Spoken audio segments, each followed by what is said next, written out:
te contar uma história. O poeta Arnaldo Antunes compôs uma canção de ritmo opressivo, conteúdo incômodo e instigante, chamada O Pulso. A letra é um passeio pelo cadastro CID, a Classificação Internacional de Doenças. Depois de listar uma coleção de moléstias que assolam a espécie humana, o refrão repete em tom de constatação e surpresa. O pulso ainda pulsa, o pulso ainda pulsa. Louvado seja o poeta, capaz de nos dizer com a sua arte. Por ela, a minha frágil esperança política encontra brechas e meios de sair do coma profundo em que se encontrava, desde a foto do Lula abraçando o Maluf e a indicação de Aécio Neves como candidato do PSDB à presidência da República. Eu sou de uma geração marcada por mudanças radicais no cenário político. Eu tinha 11 anos quando aconteceu o golpe de 64, ou seja, eu entrei na adolescência e vivi minha juventude sob a bota do regime militar. Quando cursei letras na Faculdade de Filosofia e Ciências Humanas da UFMG, no início dos anos 1970, eu convivi com a ala mais ativa do movimento estudantil naqueles anos de chumbo. Com eles, senti pela primeira vez o cheiro do gás lacrimogêneo durante um protesto contra o fechamento da creche estudantil.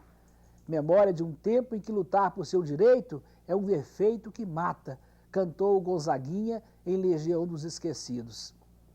Sobrevivemos e em 1984, lá estava eu, na Praça da Rodoviária em Belo Horizonte, participando do primeiro grande evento cívico-popular da minha geração, depois de anos de censura e repressão, o movimento pelas diretas já.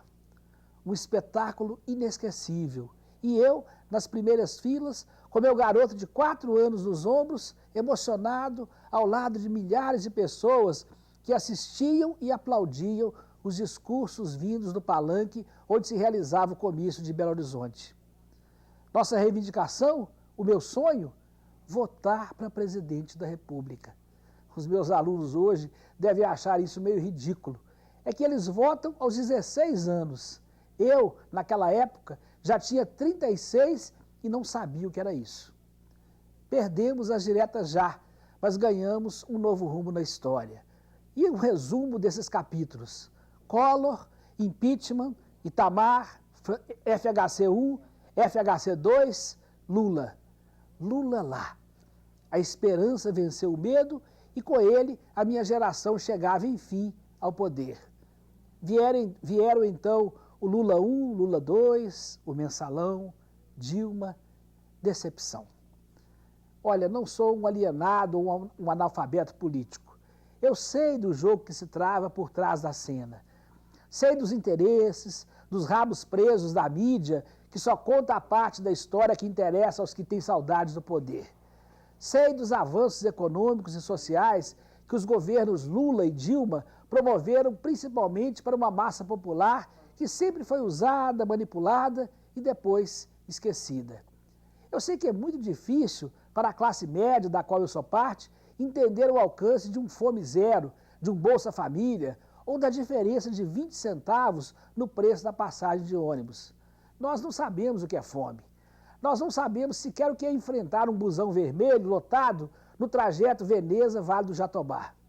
Eu sei de tudo isso, mas as contradições éticas, os escândalos de corrupção, os mensalões e mensalinhos, aquela foto com o Maluf, as contradições sem explicação, a frustração de tantos sonhos levaram-me ao desencanto.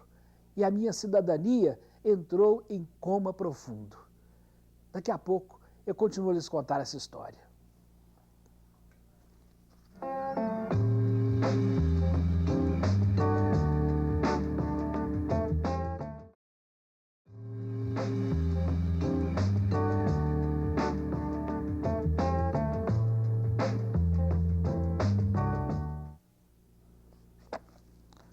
Continuando a nossa história, mesmo considerando os já citados avanços econômicos e sociais dos governos de Lula e Dilma, o governo do PT considera que o custo ético passou da conta. Descrente da forma como a política é exercitada no nosso país, eu decidi não votar mais para presidente, convencido de que estou nesse nosso sistema de parlamentarismo chantagista, onde o presidente ou a presidenta é apenas o gestor de conchavos, favores, tramóias partidárias e quem manda mesmo são os deputados do baixo clero e os caciques dos partidos, que são chamados apropriadamente assim, partidos, porque repartem entre si os despojos da chamada coisa pública. E pior, a opção dos candidatos oferecidos pela oposição não me parece diferente de tudo isso que sai. Mas eis que ouço da Pampulha às margens nem tão plácidas de um povo pé da vida um brado preocupante. 3,20, não. O brado assusta o poder e as elites se perguntam, mas tudo isso por causa de 20 centavos? Socorre-me o Chico Buarque. Qualquer desatenção, faça não. Pode ser a gota d'água. Respiro e penso. Mesmo com tantos males e moléstias cívicas e éticas a nos assolar, com o país sob intervenção da FIFA, desse verdadeiro estado de sítio apelidado de Copa das Confederações, as manifestações que vêm se alastrando pelo Brasil e pelo mundo sussurram aos meus cansados e desanimados ouvidos. O pulso ainda pulsa. Nos jovens que ocupam as ruas e corações da minha cidade, da minha gente, classe média misturada com periferia, nerds e punks, pichadores e grafiteiros, braços dados ou não, o pulso ainda pulsa. Ainda há muito joio no meio desse trigo. Aliás, às vezes eu tenho a sensação de que há mais joio do que trigo. Mas eis a novidade. Depois de anos de marasmo, há promessa de trigo, de colheita, ainda que tardia. Busco alento na poesia encarnada de Frei Beto, outro poeta e profeta dos meus tempos, do nosso tempo, que disse certa vez: houve um tempo em que a nossa geração imaginou que as mudanças que queríamos e pelas quais lutamos tanto aconteceriam ainda dentro do nosso tempo histórico. Hoje eu vejo que não. Hoje eu sei que dificilmente farei parte da colheita, mas não abro mão de morrer semente.